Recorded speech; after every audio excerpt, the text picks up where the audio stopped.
So when I discovered that Andre's 180th birthday was coming up this weekend, I decided this would be a wonderful opportunity. It was a year ago that I arrived, and they had a nice potluck when I arrived, and it seems like a great time of year to do it. Yes, there are some people traveling and on vacation, but January 6th, which is Andre's official feast day, is also Epiphany.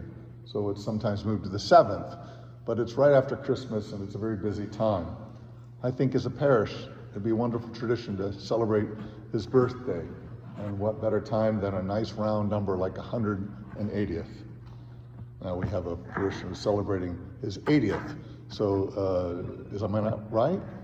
Dennis? Back in April, yeah. Oh, it was in April. All right, in April. So you're just a little less than 100 years younger than Andre. By the way, thanks for telling everybody.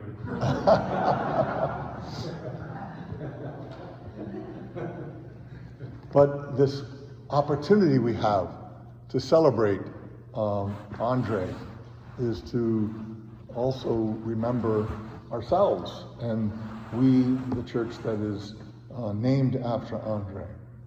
And on this particular 19th Sunday of Ordinary Time, our reading, the gospel reading, tells us that we are to be servants.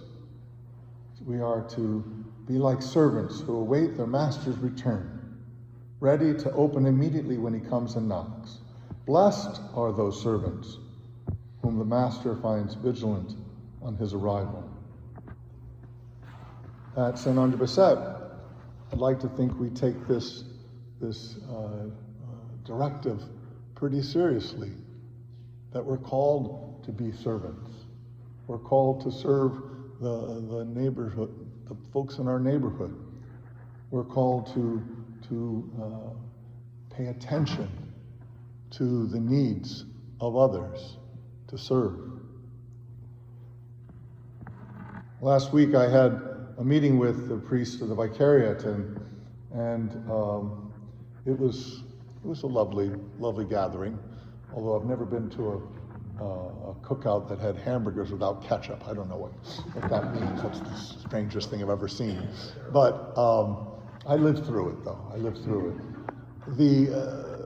One of the questions that was asked of each of us was, well, tell me about, how your faith formation program's going, and how many baptisms you do, and how many kids do you have in what we used to call CCD, and how many weddings and marriages and funerals and baptisms you perform. And I felt a little awkward because our numbers don't look impressive when you count that way, when you look at a parish and evaluate it that way. And I felt afterwards that, well, that's never been the case with us. We were founded in 1919, over 100 years ago now, and it was the downtown chapel. It wasn't a parish at the time. The mission was to care for those, particularly those coming back from the war, who were struggling to find their footing, who didn't have adequate housing and food and clothing. I mean, from the very beginning, our mission was not to be this neighborhood residential parish, but was to be a servant, to gird our loins and to care for those in need.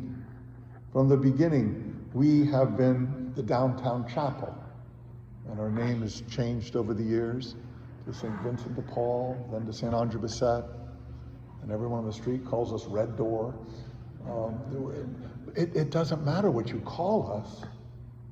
Our mission is clear.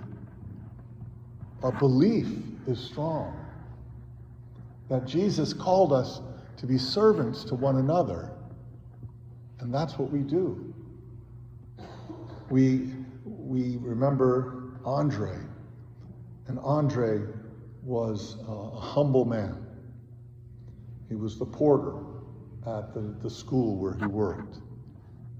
And he didn't, by most standards, have a very important job other than to open the door and let the kids in and to make sure people who didn't belong didn't come in. He was a weak and sickly youth, and the community didn't think he would amount to much, and he didn't really. He was a porter most of his life in religion. But he also prayed, and prayed with people, and asked people to pray to St. Joseph for healing. And he became quite popular. And as someone mentioned right before Mass, there were 1 million people at his funeral in the 1930s. That is, humble and as unimportant as his job was, he touched so many people's lives. I'd like to think as humble and as unimportant as our ministries sometimes seem. Here's a sandwich. Here's a cup of coffee. Would you like some pants? Just simple acts of charity. I'd like to think we're trying to make an impact too. Not for fame. I don't think any one of us might get 1 million people at our funerals, but we do it because Jesus asked us to be servants, to be like servants, to care for other people. We're humbly known as the Red Door. We've had lots of different names. We've had lots of different locations, up and down Burnside and the neighborhood streets. And I think we have different missions in each generation, each iteration of a name or of a pastor.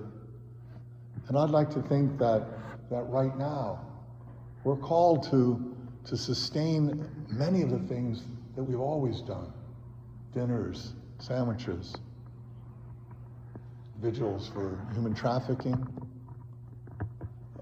We have clothing and food pantry. We want to keep doing all those things.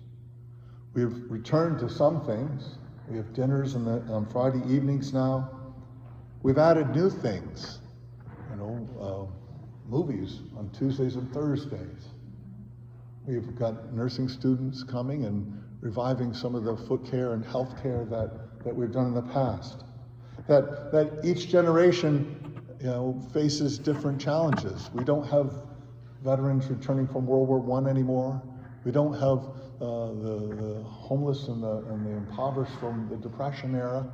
What we do have, the mentally disturbed, the folks dealing with addictions, folks who are just struggling to make ends meet, living in low-income housing in the neighborhood.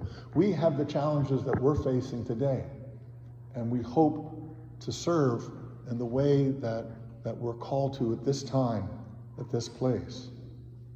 So we bought a popcorn machine for the movies. We have an ice machine. I mean, these seem like small, humble things, but we hope that it's a response to the needs now so that we can serve now. The gospel started with Jesus saying this lovely little line: "Do not be afraid, little flock." We're a little flock. And the passage, the phrase, "do not be afraid," or "have no fear," "fear not," it's one of the most frequent passages in the Gospels. If you go to these books that count up how many times these concordances how many times does the word "fear not" show up? It's got a lot. That's one of the big messages of the New Testament. Jesus says it to his followers all the time. Fear not. Have no fear. Why are you afraid? We are called to be people of courage. That even when financially things seem tough, we're not going to be afraid. Even when we're just a small little parish and we have very few volunteers that are faithfully here every day, we're not going to be afraid. We're not going to let fear drive us. Hopefully that's a message for our country in general. Let's not let fear dictate our decisions and our policies. But instead, let's try to meet the needs of those who need our help, who need assistance, who need housing, who need clothes, who need food, who need a nation to call their own, where they're safe. We're called to do all these things without fear. Tomorrow at the luncheon, I hope, if you're able to come, we're going to look at some of the ways in which we're going to expand, where our parish is going to grow. It's going to take money, it's going to take commitment, it's going to take a lot of enthusiasm, but it can't have fear. It has to have courage and hope. As we celebrate 180 years since Andre was born, let us pray that we continue here at this place to humbly serve the Lord.